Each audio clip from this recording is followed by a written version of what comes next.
The Miami Heat have done it again. They have vastly outperformed their regular season in the playoffs. They were an 8th seed, and they have taken home court advantage of the best team in the NBA, the Boston Celtics. They just keep doing it. We can't keep letting them get away with this. Before we on to the main part of this video, if you guys are new to the channel, subscribe. We're trying to hit 500 subscribers on this channel.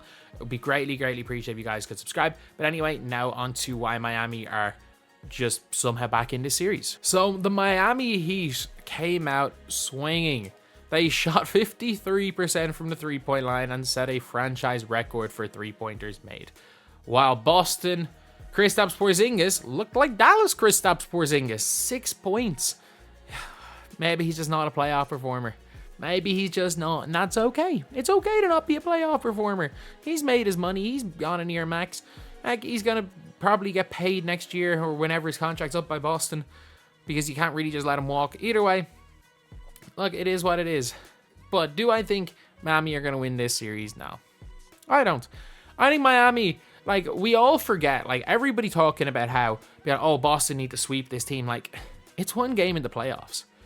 Do people not realize that, like, the 2014 Spurs, who I personally believe the way they played in the finals, they beat any team in the history of basketball. For those over a 7-game series, games 1, actually, even if you take games 1, games 3, 4, and 5 in that series, the way they played those 3 games, they win those 3 games against any team in the history of the sport. They got brought to 7 by Dallas, whose second best player was like Vince Carter.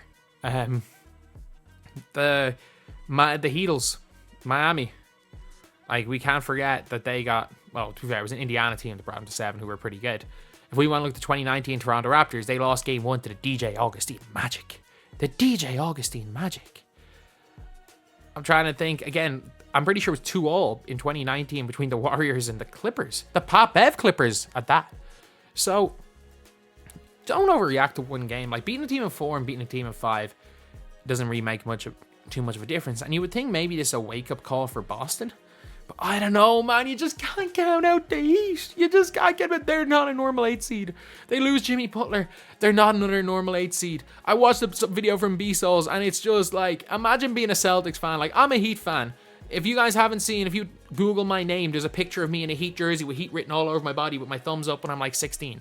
I've been a Heat fan since the damn D-Wade days. Man, I was a Heat fan. I went to a Miami Heat game during the 07-08 season. The 07-08 season. If you guys know anything about the 07-08 Miami Heat, the Sean Marion Miami Heat, you just don't want to remember that as a Heat fan. Either way, basically, Miami, you can't even say Heat culture is not a thing anymore. Like, I got, like, a lot of friends that just get annoyed when people say Heat culture, but it's a thing. And it's not even just, Heat culture is literally just, I don't know, it reminds me of the Spurs, the way just random players would just step up and start hooping. They just start hooping. You don't remember Gary Neal in those finals balling out? You've now got, like, Jaime Jaquez Jr. coming in as a rookie and leading all rookies in playoff points.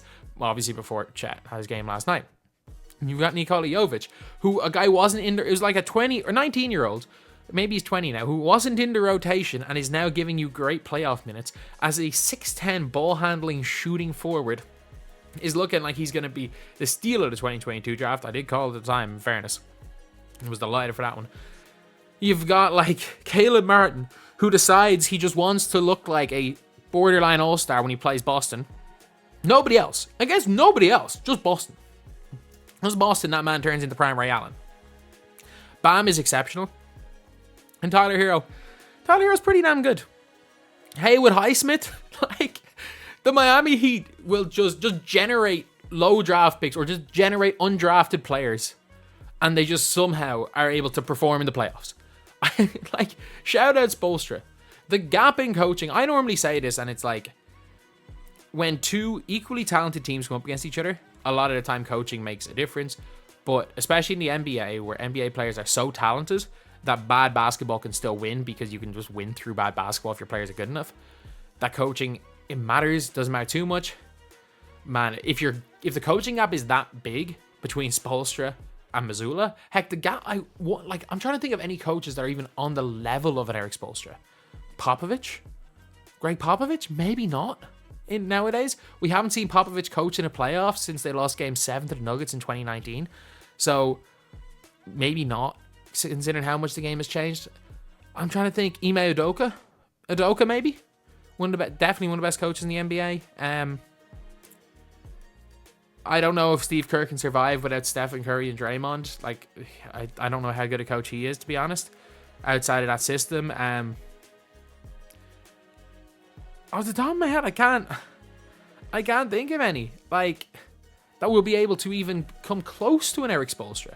So it's not like he's going to slightly outcoach. He's going to outcoach the other team's coach by enough that it gives a team a chance who have a starting five of Caleb Martin, Tyler Hero, Bam Adebayo, Nikola Jovic, and Jaime Jaquez Jr.